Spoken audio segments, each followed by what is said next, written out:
Good morning, everyone. Welcome to today's event, COVID Impacts on New York Manufacturers, Industry Spotlight on Food and Beverage, as a part of our Manufacturing Reimagined Webinar series. My name is Tyler Roach, and first thing, I will be going over some technical tips and tricks that will be helpful for you while using Remo. First of all, I'd like to say welcome to Remo, our virtual event platform. You may have noticed that Remo is very different from other online platforms. When you enter this event, you will be dropped into an open seat at one of the tables. To move tables, simply do so by double-clicking on the table you'd like to join. When switching tables, beware your camera and microphone may take a second to reconnect. Use your mouse to zoom in and out and navigate the floor plan. You can also click on different avatar bubbles to see a person's name, contact information, and even send them a direct message. You'll also notice you have a toolbar along the bottom of your screen. You can use this to send messages to the general chat that everybody attending today can see, or to the table chat that just your table can see, and also the ability to send direct messages to just one party. Once the speakers enter presentation mode, if you'd like to enlarge the presentation slides, do so by clicking the 4 arrows in the top right corner of the picture you'd like to enlarge. To be able to see all of the presenters again, simply press the escape button on your computer. If you begin experiencing some sort of technical issue, use the chat feature to express the problems you are having, and one of our technical gurus will help you out. I hope everyone enjoys today's conference, and at this time, I'd like to invite to the stage Eric Fasser, Fuse Hub's Design and Engineering Solutions Specialist. Thank you, Tyler. I'm just gonna take a second here to get my screen set up. All right. So good morning, everyone. Thank you for joining us. As Tyler mentioned, I'm Eric Fasser with Fuse Hub, and I'm proud to bring you to our 7th event in the Manufacturing Reimagined series. I just want to make a quick mention that this is a program sponsored by the New York Manufacturing Extension Partnership, specifically to support small and medium-sized manufacturers with COVID response initiatives. In fact, there are 4 pillars in this program that are all geared towards helping companies deal with COVID-related issues. The first is this Manufacturing Reimagined program. It's a series of virtual events providing training and one-on-one discussions to help manufacturers address COVID-related challenges, plus the opportunity to talk with our solutions experts about available resources and even project funding to address those challenges. The other 3 programs included in this series are a PPE purchasing assistance program, a virtual assessments program to help companies optimize their operations, and a reshoring and rebuilding a supply chain initiative. And you can find about all of those on the newyorkmep.org website, shown there on the middle of the screen. So for today's event, we were interested in looking at how COVID was impacting the food and beverage industry. We know that COVID disproportionately affects small businesses, non-essential manufacturers, whether it's through supply chain issues or distribution, employee safety, etc. But the way COVID spreads makes the medical, health, and food and beverage industries more susceptible than others. So, most companies have had to deal with PPE, hygiene and sanitation, social distancing, air quality, etc. Generally keeping their employees safe. Food and beverage companies have to worry about all that, plus CDC regulations, FDA, state mandates relative to restaurants and bars, and the product itself, from production to distribution to consumption. So today, I'm very excited to have my 3 guest speakers. They're going to share information about the resources available to food and beverage manufacturers, some success stories that include expanding operations and shifting distribution strategies, and other ways that they were able to excel and keep their businesses booming when hit with adversity. So first, we're going to hear from Catherine Young, Executive Director of the New York State Center of Excellence for Food and Agriculture. Next, we have Sarah and Corey Meyer from Little Bird Kitchen, a co-packing and co-manufacturing company on Long Island. And then wrapping up will be Bram Kinchelow from Bad Seed Cider, who, as you probably guessed, makes craft hard cider at their orchard in the Hudson Valley. All right, doesn't want to advance. There we go. So for today's agenda, First, we'll hear from Catherine about a lot of the great resources that are available to you. Sarah and Corey will share some best practices that help them deal with a couple of major things that they have struggled with over the last several months. And finally, Bram will show how his company's ability to remain flexible allowed them to prosper during a time when they were extremely seasonal business could have been really in trouble. So after that, we're going to allow time at the end for some additional networking where you can meet with the speakers virtually and ask Q&A then. And with that, I am going to turn it over to Catherine.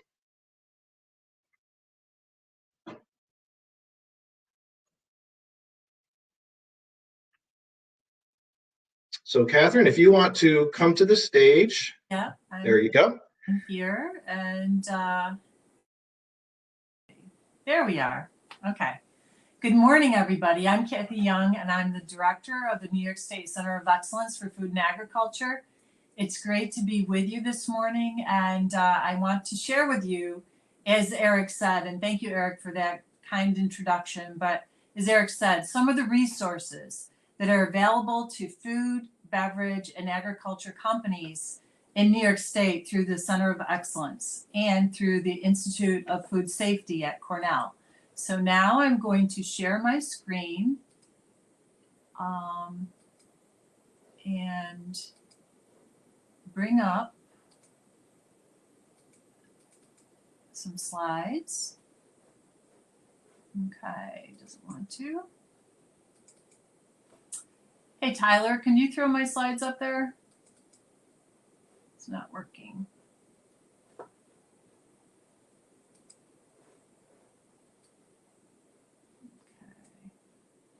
Tyler?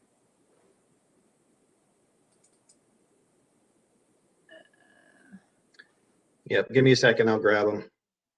If you could grab them, that'd be great. All right.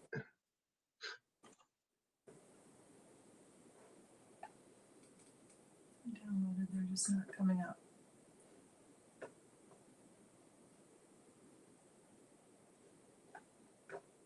Sorry about that. No problem.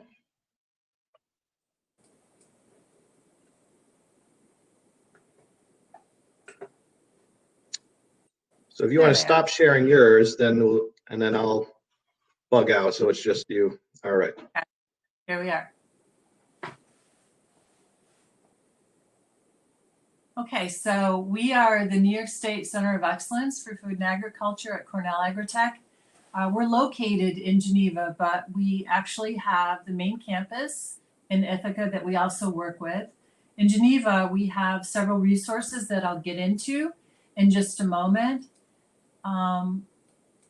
So at the Center of Excellence, if you just want to tell me when to advance, we'll do it that way. if you could advance to the next slide, please. Okay, so we were established by New York State, and we have several centers of excellence around the state. They're all affiliated with a major university that is known for some sort of excellence in research, technology, and innovation. So when you think of Cornell University, you think of a lot of things, but you do think of excellence in food, beverage, and agriculture. So we're a business hub, and we work with entrepreneurs and small, startups with existing food, beverage, and agriculture related companies, and we're working internationally. So we are a hub that provides vision and leadership to the food, beverage, and agriculture sector. And could you advance, please? So we do this through a variety of methods. First, we mentor, and we provide business planning services to the companies that we're serving. And we help to push, pull, and grow. And what we mean by that is that we're pushing entrepreneurs and startups. We're pulling companies into New York State to grow their businesses. And we're growing New York State companies related to food, beverage, and agriculture. So we also do leadership development, and we give technical assistance. So as I said, we're affiliated with Cornell University, and oftentimes a company may need some of the resources and services that we can provide through Cornell. Can you flip to the next one, please? We also build and sustain, so we have a matching funds program. So say, for example, a company needed to do research with a Cornell expert, they can apply for a matching funds program. And these grants are not huge, but they certainly assist these companies to be able to get some of the research services that they may need. We also hold events. We have co-location opportunities. So after the first quarter next year, we'll have lab space and co-working space available for companies in Geneva who wish to be right on the site to work directly with Cornell experts. We also are very involved in the Grow New York competition, very excited about it. If you haven't signed up yet, it's being held virtually November 17th and 18th. And all you have to do is Google grow-ny and you can sign up. But this is a major business competition. There are $3 million in prizes. The top prize is $1 million. This is for startups 7 years or less. It's really grown substantially, and it's really designed by New York State and Cornell to grow the food, beverage, and agriculture economy in the Grow New York region. Could you advance, please? So one of the major resources that I wanted to speak to you about today is the Institute for Food Safety. Now, the Institute for Food Safety functions all the time, but during COVID-19 especially, it was a tremendous resource for food, beverage, and agriculture because they provide services, information, advice from farm to fork. So they're working with producers, farmers, for example, in the fruit and vegetable industry, to make sure that they're exercising best practices in order to produce a safe food product. But they also work with food and beverage companies as they go through the process. So COVID-19 actually changed the way that we interact with food and actually produce food. And a lot of people, of course, are very concerned about the risks associated with food production. And so the Institute for Food Safety was on the front lines. And actually, Cornell did a very large rapid response effort in order to meet needs and answer questions across the spectrum. Could you flip, please? Next slide. So this slide shows what happened, especially in the early days with COVID-19. In the center of this diagram, you see that there were supply chain disruptions. And in some cases, they were pretty massive. And so you heard, for example, you may recall that John Tyson, who's the chairman of the board of Tyson Meat Companies, said that the food supply system was basically collapsing. And there were many problems that actually resulted, especially in the beginning of COVID-19. So you had, for example, labor shortages, especially when some of the plants were being infected with COVID. There wasn't a lot of information out there at the beginning about safe practices such as social distancing, mask wearing, taking temperatures before people come in. And as a result, a lot of people started to come down with COVID in some of the manufacturing facilities. Some of the companies had trouble getting personal protection equipment. And so that was a major issue. There was panic buying by consumers that were stocking up on food products because obviously the unknown was an extremely frightening specter that people were dealing with. And they were concerned about not being able to have enough food to feed their families. So there was a lot of panic buying going on. There were trucking delays, again, because of the spread of COVID-19. Schools and restaurants were closed, and that had a major impact on the food industry. So, for example, you may have heard about farmers having to dump their milk because a lot of the outlets where they were able to sell their product all of a sudden were shut down. In restaurants, there's a lot of institutional food that deals with dairy. And that by that I mean, yogurt, cheese, and fluid milk that all of a sudden were not open anymore. And so it was a major problem that Cornell sprung into action to help address. one of the things that resulted from that was Nourish New York, to get milk products into the hands of hungry families. There also were plant closures because of COVID. And finally, there was a whole plethora of safety regulations that needed to be addressed, and the food industry had a lot of questions. Next slide, please. But in spite of all this, the Center of Excellence was available. We were counseling people. One of the companies that really has been able to thrive in spite of COVID-19 is Real Eats, and they're a home delivery service. So as you know, a lot of people were concerned about going out to shop in stores, and this company was the winner of Grow New York last year, but they've been working very closely with the Center of Excellence to be able to grow and gain capital and be able to improve all of their business services. And they're doing a wonderful job. Soon they will be closing in on serving their millionth meal, which is a major accomplishment, but it really fit into what consumers were seeking during COVID-19. Next slide, please. This is Finger Lakes Harvest. They're a company that is at the Cornell Agriculture and Food Technology Park, also known as the Tech Farm in Geneva. It's adjacent to our Cornell Agritech campus.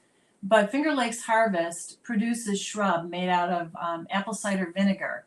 And so as you can see, they have several different varieties: elderberry, ginger, turmeric, and those particular flavors were very popular and continue to be during the COVID-19 pandemic, because there are immune properties. They boost the immune system. And so the issue is that this company is very small, and they were primarily marketing their products through things like small retail outlets, farmers markets, and so on. Center of Excellence worked with them to switch over to more of an online sales presence, and they actually had a 700% increase in interest in their product as a result. Switch. Another one that we're excited about is the Spare Food Company. So this is a early stage startup. And what we saw during COVID-19 and continue to see is that maybe people who were laid off, maybe they were in different jobs, decided to take advantage of pursuing their dream of getting into a food or beverage endeavor.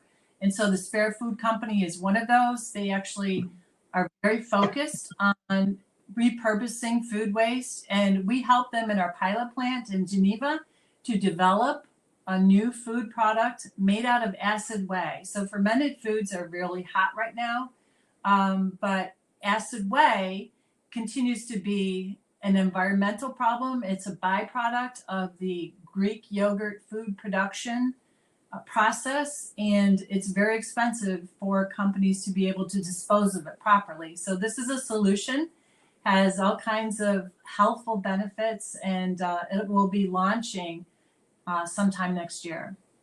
Switch.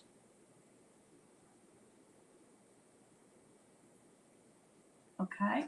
So these are some of the resources that we have. This is the pilot plant on the top. This is a place where food companies and beverage companies can come and test their products out for safety validation. So for example, if you want to perfect your recipe, or you go to the Food Venture Center, they'll help you through the whole process of determining what's the best way to process your food. What should you use heat? What temperature? For how long? Should you use other methods of manufacturing? So they're available, and they help Spare Food actually be able to come up with their new products. We also have the Craft Beverage Institute that works with the craft beverage industry around the state, wineries, cideries, distilleries, craft breweries, and a lot of companies came to us during the height of the pandemic, especially when there was a shortage of hand sanitizer, wondering if they could help by producing hand sanitizer. The Craft Beverage Institute led the way in helping distilleries, especially because they were best set up to be able to produce hand sanitizer to be able to get into production. Flip, please.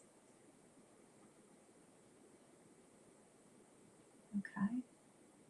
So these are some of the resources that we have. I want to really point out the Institute for Food Safety really is wonderful. They have been able to provide general industry guidance on COVID-19. They can provide information on industry resources by commodity. They provide advice to minimize personnel risk. They are a source of food industry facts. They have checklists. They provide international resources, work closely with the New York State Department of Health and the New York State Department of Agriculture and Markets. And one of the things that I really want to point out is the fact that they hold actually monthly virtual office hours. So they're able to interact one-on-one with food companies that may have concerns or questions. Typically, there's an expert that for the first half hour gives a presentation. Actually, ironically, one of their virtual office hours is being held today, but people can ask questions, but also you can submit questions to our experts at any time. So one of the things that I would recommend for food companies to do is to go to the food industry resources page at Cornell University. The Institute for Food Safety is listed there. They have their office hours. And you can ask questions related to any commodity, any type of food product.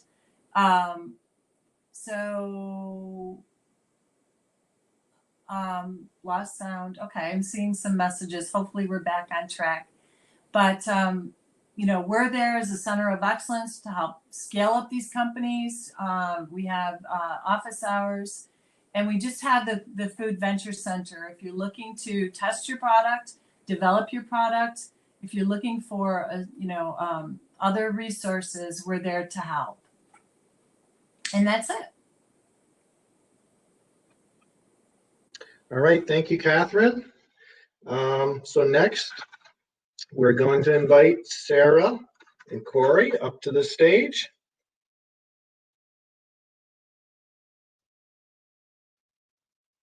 I have to turn my mic off. I apologize. Good morning. There you go.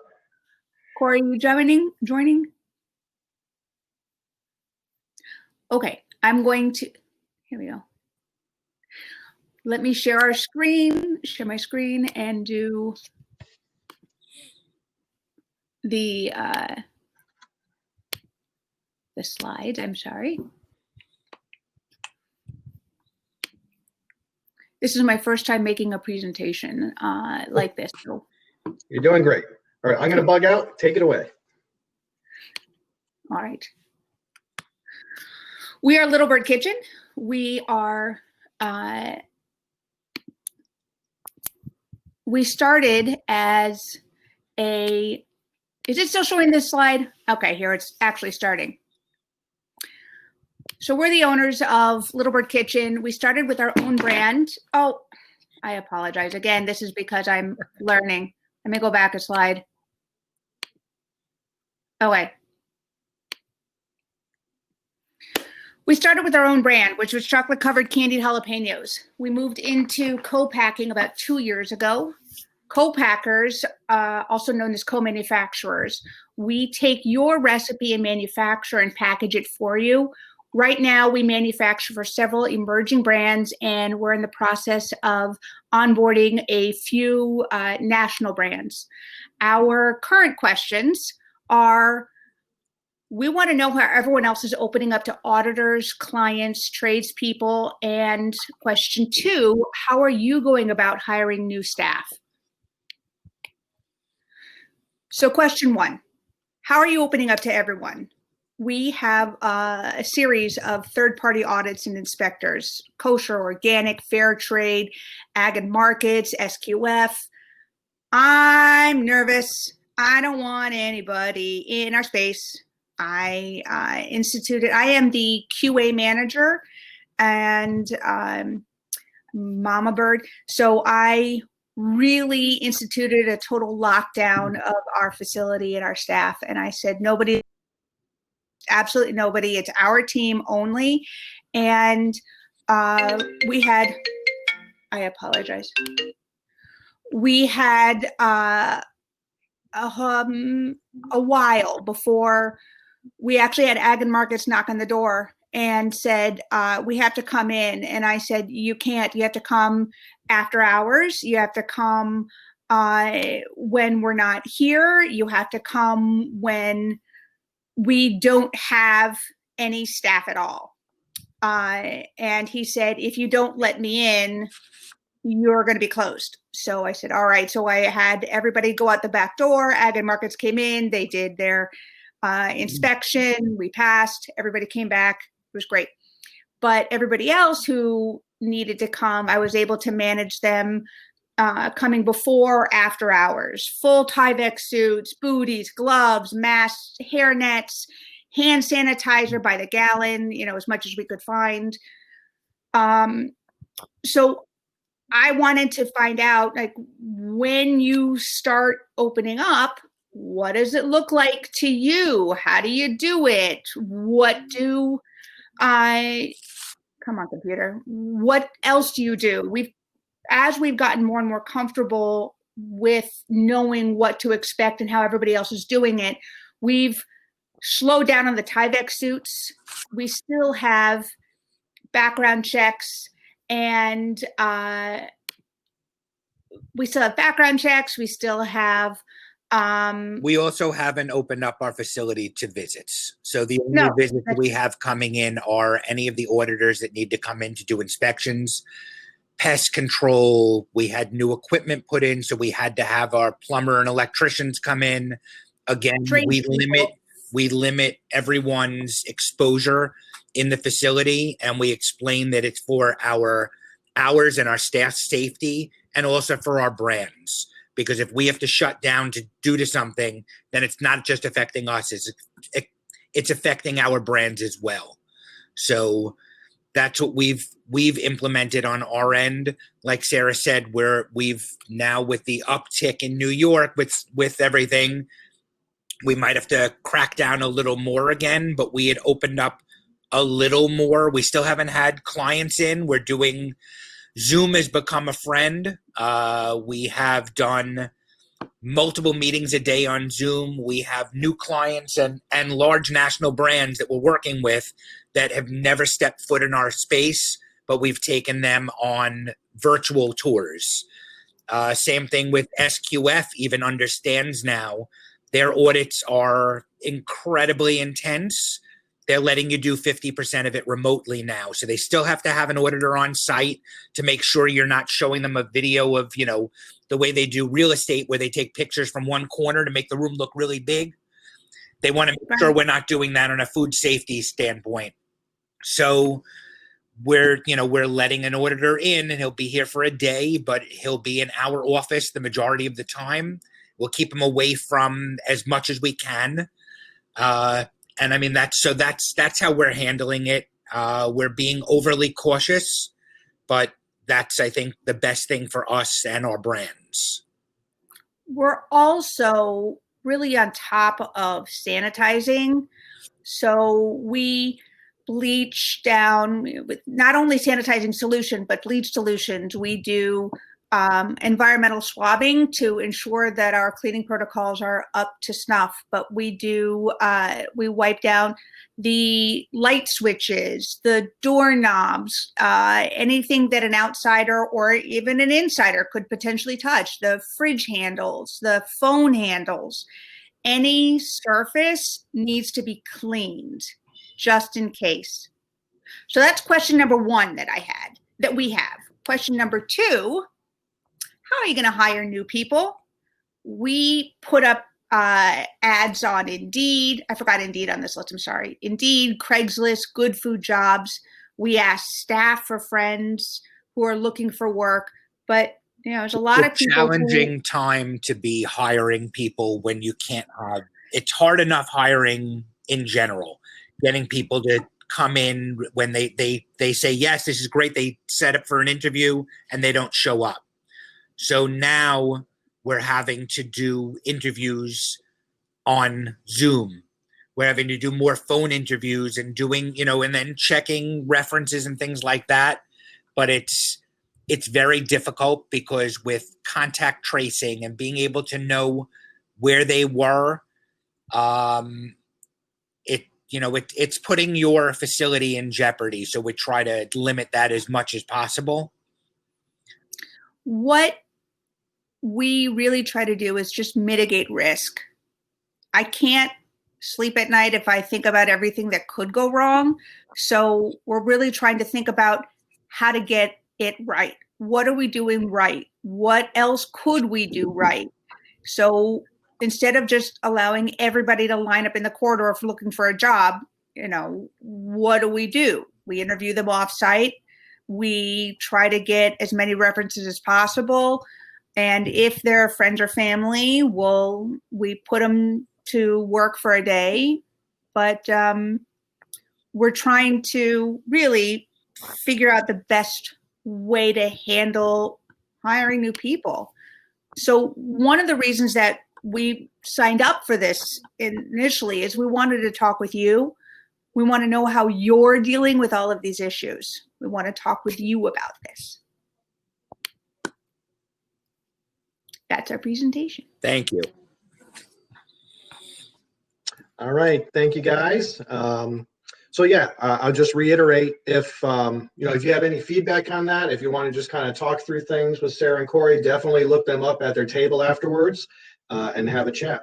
At this point, I'll ask Bram to come to the stage and he'll go through his presentation. Hey everyone. My name is Bram Kinchlow. I'm one of the owners and director of sales and marketing at Bad Seed Cider. Obviously excited to jump in here and talk about the different issues that we've all been going through as we go through these strange times. I don't know if there's another word that would be applicable. So at this point, I will share my screen as well, and I will jump into a quick presentation.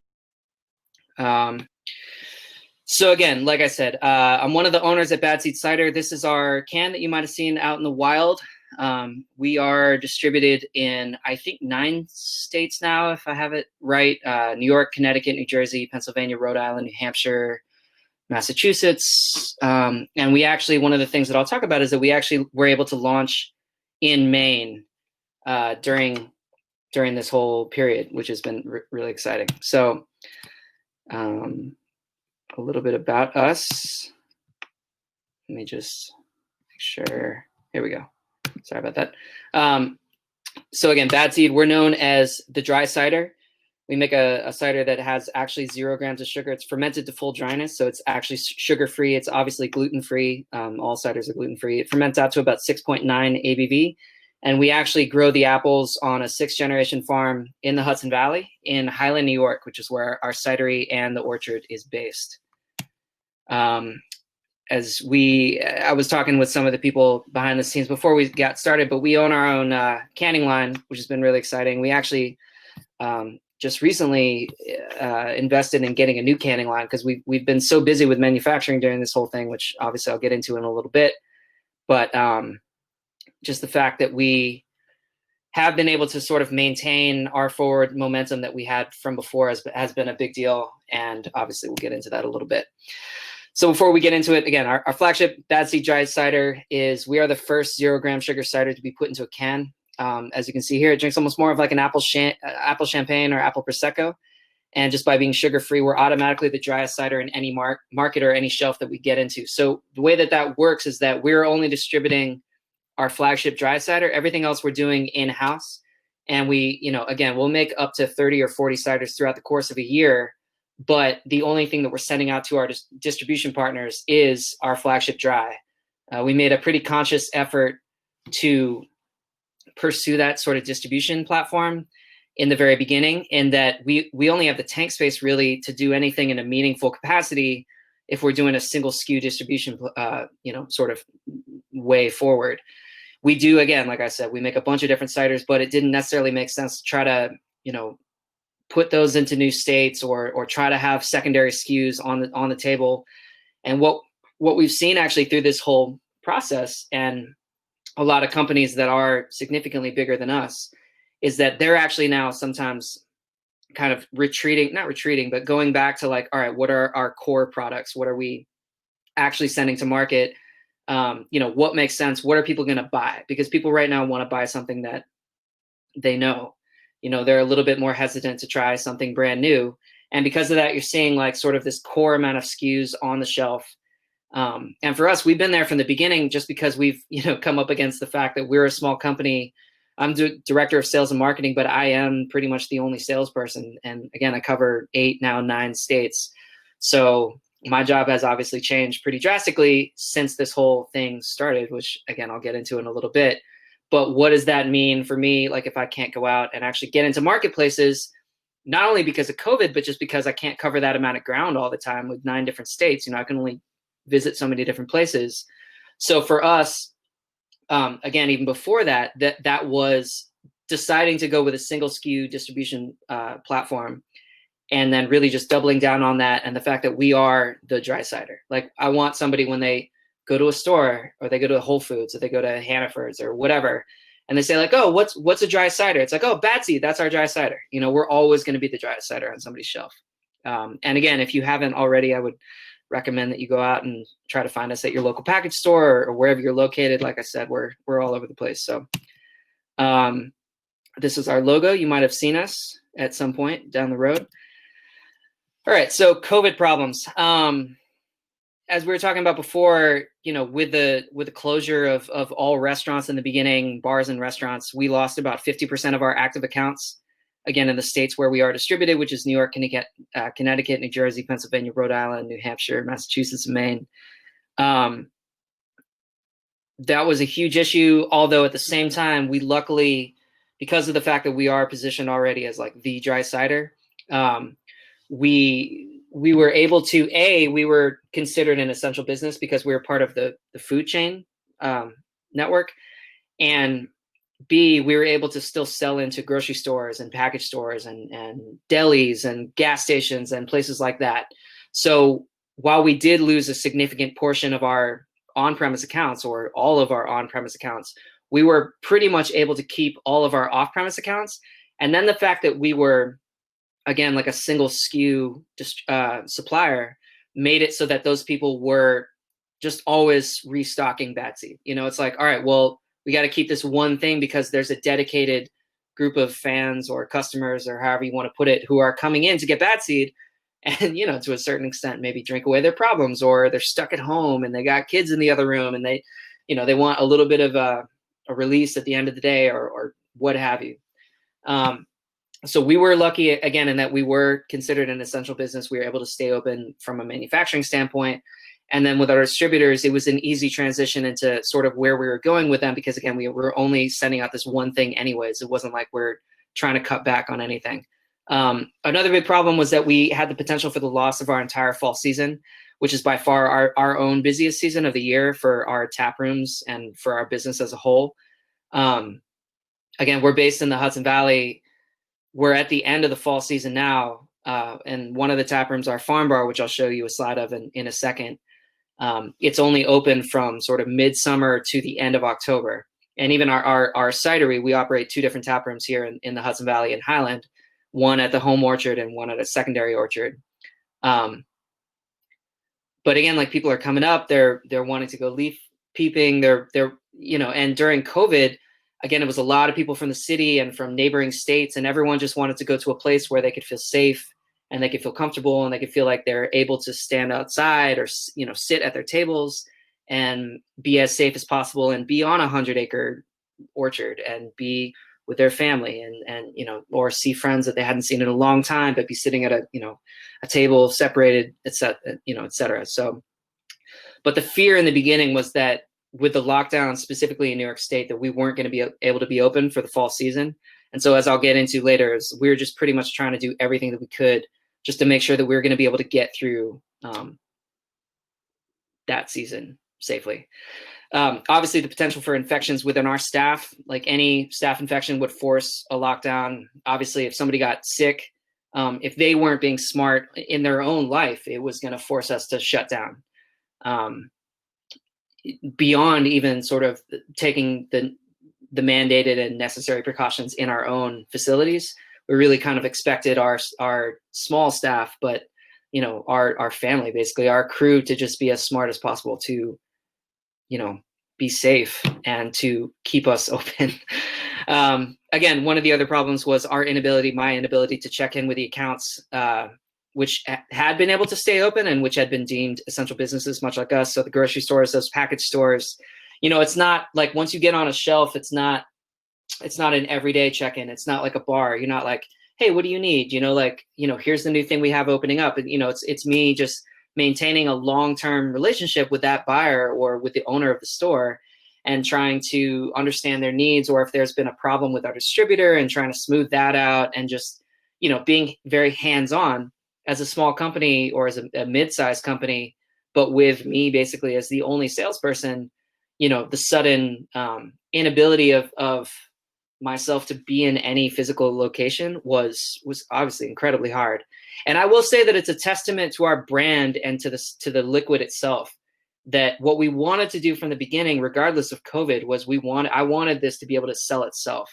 And as we've seen, like, it has, which I don't know if that's a disparagement on myself as my abilities as a salesman, or it was just like, again, you get that initial conversation going and you create that relationship with your customers, who then in turn create it with their customers. And then, hopefully they have a lot of return customers, and they're, once you get it on a shelf, that it stays there, and that, but just basically via word of mouth, ideally it grows out to a place where it's self-sustainable and it's not something where I have to check in on it all the time anyways, which again, pre-COVID was my dream. And during COVID and hopefully post-COVID is turning out to be a reality, where it is something that, it speaks for itself. And I think it does sell itself to a certain extent.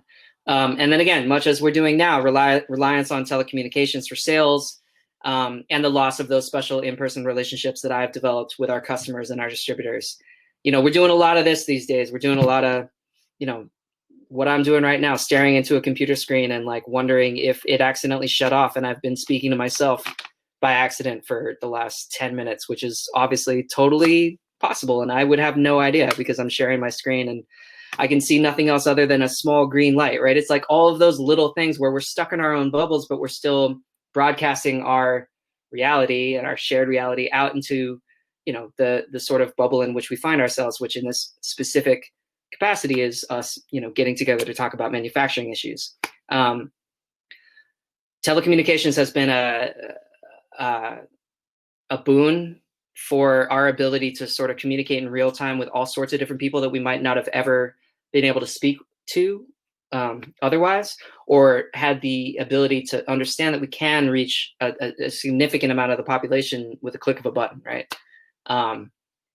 The adverse side of that is that it's harder to create those true connections, and it's harder to have faith in yourself as an entrepreneur or as a business person when you're sitting in a room by yourself and your dog is barking in the other room and you're trying to tap into something that everyone is dealing with, luckily. So I do think that there's still like a nice amount of grace period where people will give you the benefit of the doubt, even if you mess something up entirely, which again is going to happen. This is our orchard. This is where pick your own happens. Our farm bar, I believe, is the next slide. Yes. So this is our farm bar. This was our seasonal bar that we were terrified that we wouldn't be able to open this year, even though, as we said, everything is outdoors. This is an older picture. Obviously, one of the regulations is that we can't have anybody sitting at the bar. So one of the first things we did was remove all of these stools. I should have actually taken a picture with our COVID setup because obviously this is misleading. But if you can see here, I think you can probably see my mouse. But we removed all of these stools. We set up a line with a chain link fence, and the line then would go, or we set up a chain link fence barrier using these barrels. And so people would come in either one at a time, or if they're with a group, come in, and we'd have two bartenders, right? So one bartender would take somebody here, the other bartender would take somebody all the way at the end, and just one group at a time would go to each station and order their drinks. That bartender would then go prepare their drinks, We had to unfortunately use disposable cups this year, which we've never done before, but just the dishwashing capabilities and just trying to sanitize everything. And as I'll get into later too, like we ended up being the busiest we've ever been. So again, just being as safe as we can be, just being as smart as we can be. But this was the setup at our outdoor bar. We also have a cidery, which I don't think I included pictures of, but all right. So COVID solutions. Again, when they asked me to do this presentation, I didn't necessarily have, I told them, I was like, well, we don't really have any solutions other than that we followed all state regulations to a T, not because we necessarily always agreed with them, but just because we wanted to stay open. And if we didn't, we were going to get shut down. And we were just like incredibly hyper vigilant about sanitation, both from a capacity of, when we, for example, would hand somebody a tablet and they would pay, we would like sanitize the tablet after every use, just simple things that, of course, like everyone's doing it. And then just being hyper vigilant about mask wearing when we're forward facing, and just being like incredibly insistent upon customers being safe. And this is something again that, so basically we followed all the state regulations. We were hyper vigilant about sanitation. We were even more vigilant, if it can be possible, about mask wearing. And then just be smart and let's stay open. Because again, from the get-go, and the stupidest thing I've seen is that, again, this shouldn't be a political issue. And the fact that it is mind-numbingly dumb to me. But that I don't care what your mask says. You can put any words that you want on your mask. You can have, I've had people come up to our bar and be wearing things that I can't repeat here, but it was just a string of expletives about like, blah, blah, blah, blah, blah, the person who made me wear this mask and blah, blah, blah, whatever. But at least they were wearing a mask. And I was really proud of them for getting over their own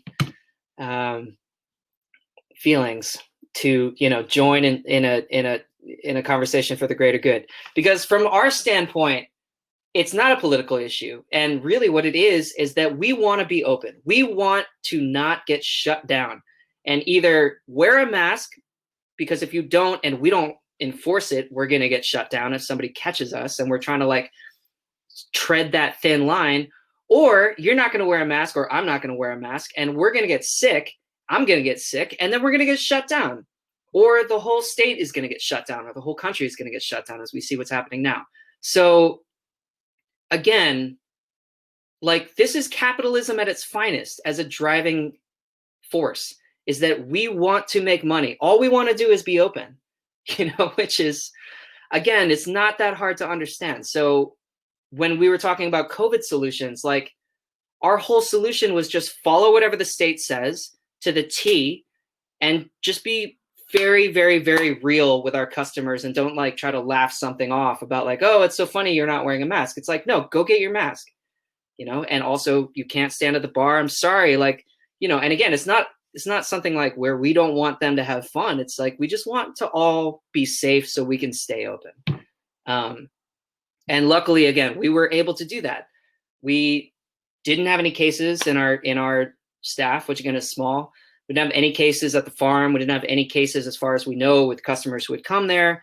And we were 2.5 to 3 times over any other season we've ever done ever, which is not because of things that we did. It was just that we happened to have an outdoor safe space for people to come and be able to safely congregate with their little sort of quarantine units that they've been with. And that also people felt safe because we were so vigilant about maintaining that safe space for people. And we heard that from customers too. They're like, man, it's crazy. You guys are like way on top of this. Like I went to, I'm obviously not going to name names, but like I went to X farm and it's like, man, no one was wearing a mask. And like, I had to leave, like I didn't feel like I could hang out there. And it's like, why not just wear a mask? I guess that's my whole thing. Our COVID solution was just wear a mask and be smart. This is our can. Again, if you ever see it out in a store, I highly recommend that you buy it because it is delicious. If anyone ever needs to reach out to me, this is my information again. And on top of that, this is our logo. All right, I heard a weird bell, so I'm going to assume that my time is up.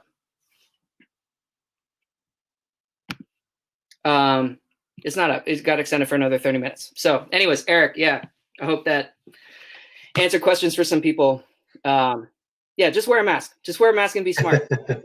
COVID recommendation. That's what it all boils down to. Thank you, Graham. And so we'll go ahead and